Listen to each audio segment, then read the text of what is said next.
Հայաստանում գրանցված է մոտ 3300 անուն դեղ, դրանցից ներմուծվում է ընդամենը 1900-ը, այնինչ մեր երկրում 7-8 հազար անվանում դեղի պահանջարկ կա։ Գրանցված դեղերի ցանկը վերջին տարիներին ոչ միայն չի ընդլայնվել, այլև ավելի է կրճատվել։ Բացը լրացվում է այս կամ այն կերպ։ Խնդիրը վերջերս հասել էր նաև ազգային ժողով։ Առողջապահության հարցերի մշտական հանձնաժողովում աշխատանքային քննարկում էր կազմակերպվել ոլորտի պատասխանատուների ու շահագրգիռ կողմերի հետ։ Անկախ դեղատների ասոցիացիայի ղեկավարը դեղերի գրանցման հարցը համարում է դեղերի շրջանառության ոլորտում թիվ 1 խնդիրը։ Իսկ դեղը նշանակելիս բժիշկը չի ստուգում ու չի էլ կարող ստուգել գրանցված է թե ոչ, նշանակում է այն, ինչ պետք է։ Դեղը sense թե այն շրջանառվելու է, չի կարող չշրջանառվի, ինչու չի կարող, որտեղ բժիշկը նշանակեց,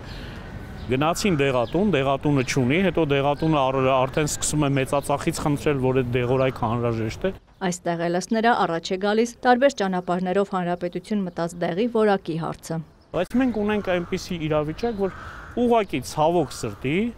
պետությունը օրենսդրական դաշտը այնպես է խճճել, որ առաջին արտադրողների մեծամասնությունը ցանկություն չունեն Հայաստանի Հանրապետությունում դեղը գրանցել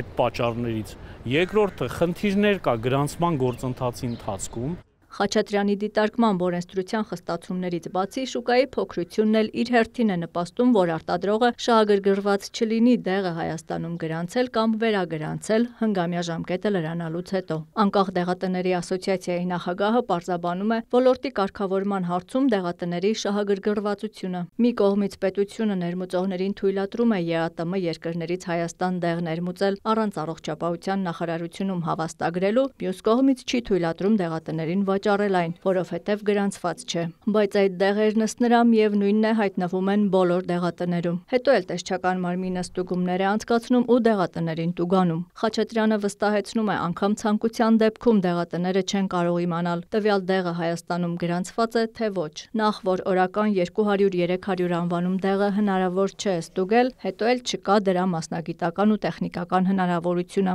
Ասոցիացիան դիմել է առողջապահության նախարարության դրա հետ կապված պարզաբանման, նախարարությունը ասում է, որ իրոք արդյունքում չի կարա հստակ դեղատունը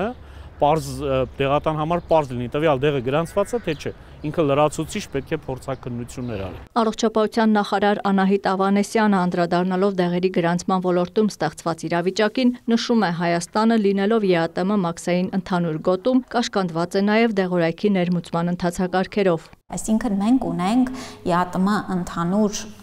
ներմուծման գրանցման ընթացակարգեր, որին որ պարտավոր ենք հետևելու։ Բայց իհարկե մենք տեսնելով էլ, որ ինչպես են դեղագործական ընկերությունների նաև շուկաներում ներկայացվածության փոփոխություններ տեղի ունենում, որ միջոցառումներ ենք ձեռնարկում, որպեսզի ապահովենք մեր բնակչությանը անհրաժեշտ դեղորայքով։ Շեշտում է գրանցված դեղերը դիտարկելիս այո նվազում կա, բայց ընդհանուր ներմուծման ծավալների դեպքում նկատվում է աճ։ Մենք նաև կիրառելով օրենքով սահմանված հնարավորությունները, այն դեպքերում, երբ որ չկա գրանցված տարբերակները, թույլատրում ենք նաև որոշակի երկրներից, որտեղ որակի եւ այլնի վերահսկողության առումով պատշաճ ունենք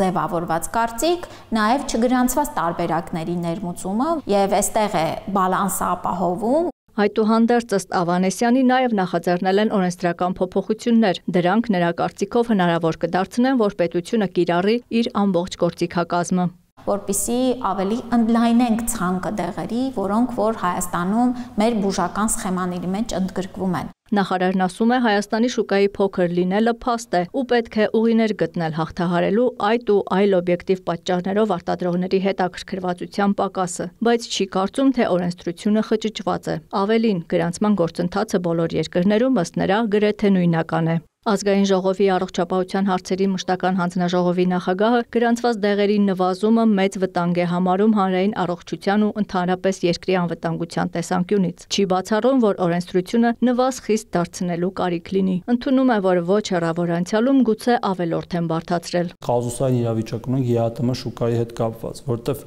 փաստացի մենք պետք է առաջնորդվենք ԵԱՏՄ նորմերով, որտեղ ԵԱՏՄ անդամ ենք։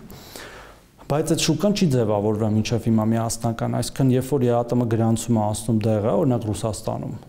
եւ Ռուսաստանում կարծես թե 10,000-ից ավել դեղ կա գրանցված, Մենք չենք կարողանում պարզապես ներկրել այնտեղ գրանցված տեղը։ Նորից արտադրողը իր կամքով պետք է այդ process-ը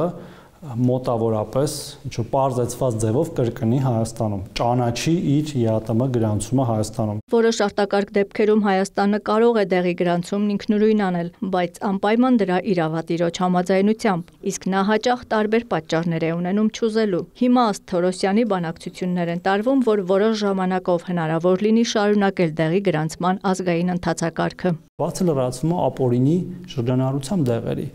որոնք բերվում են անհասկանալի ինչպես կամ հասկանալի, չգիտեմ, ինչ-որ ճամպրուկներով, բեռնախցիկներով, ոչ պատշաճ պայմաններում, սահմանը ապօրինի հատելով, դրանցից ոչ հարկեր են գոյանում եւ ոչ մեկ չի կարող երաշխավորել այդ դեղերի անվտանգությունը։ Պրոբլեմը այդտեղ է, որտեղ մարդկանց պետք է այդ դեղը, իրանք ինչ որ կերպ գտնելու են այդ դեղը։ Եվ մենք իհարկե ունենք, այսպես ասած, տենց ինդիվիդուալ դեպքերում առանձին ներկրելու ընթացակարգեր։ Թորոսյանը լավատես չէ, թե գրանցված դեղերի թիվը շուտապույտ մեծացնելու համար դարմանը գտնվել է։ Ամեն դեպքում ըստ նրա պետք է աշխատել ընթացակարգերը պարզեցնելու, ԵԱՏՄ անդամ երկիր լինելով հանդերձ ազգային ընթացակարգերը միառժամանակ շարունակելու, նաև բանակցելու արտադրողների հետ թույլտվություն ստանալու համար, որ պետությունն ինքը գրանցի դեղերը, նրանց ազատելով այդ հոգսից ու նաև դեղի գրանցման համար անհրաժեշտ ծախսերից։ Նաև մի քիչ թույլատնենք զուգահեռ ներկրումների օրենսդրությունը, որ երբ որ գրանցված դեղը կա, դրա մոտ գրանցումներով դեղերը կարողանան ներկրել։ Խոսքն այն մասին է, որ ներկրվող տեղը պետք է գրանցվածի հետ նույնական լինի ամենայն մանրամասնությամբ, մինչդեռ արտադրողներն օրինակ տարբեր շուկաների համար դեղերի տարբեր տուփեր են արտադրում։ Այդ մասով էլ կարծում եմ, որ մի քիչ պետք է լիբերալացումներ անենք, բայց էլի հիշելով հիմնական բանը, որ սա անկառավարելի վիճակի չի կարող բերել, էլի, այսինքն չանենք այնպիսի բաներ, որ ամբողջությամբ ազատական շուկա լինի, ինչպես ասենք, չգիտեմ, օրինակ այս հաշվիչը, որ ով ինչքան ուզի կարա բերի եւ վաճառի։ Ինչ վերաբերում է այսօր շուկայում առկա դեղերի որակին, նախարար Անահիտ Ավանեսյանը համոզմունք է հայտնում, վերահսկողությունը պատշաճ է եւ չի գրանցվել ոչ մի արժանահավատ փաստ, որը վկայեր, թե իրականացվող քաղաքականության պատճառով որակի հարցում որևէ զիջում եղել է։ Աննա Զախարյան, Դավիթ Մաչկալյան, Արտակ Գևորգյան եւ Արթուր Պետրոսյան, Կիրակնորյա լուրեր։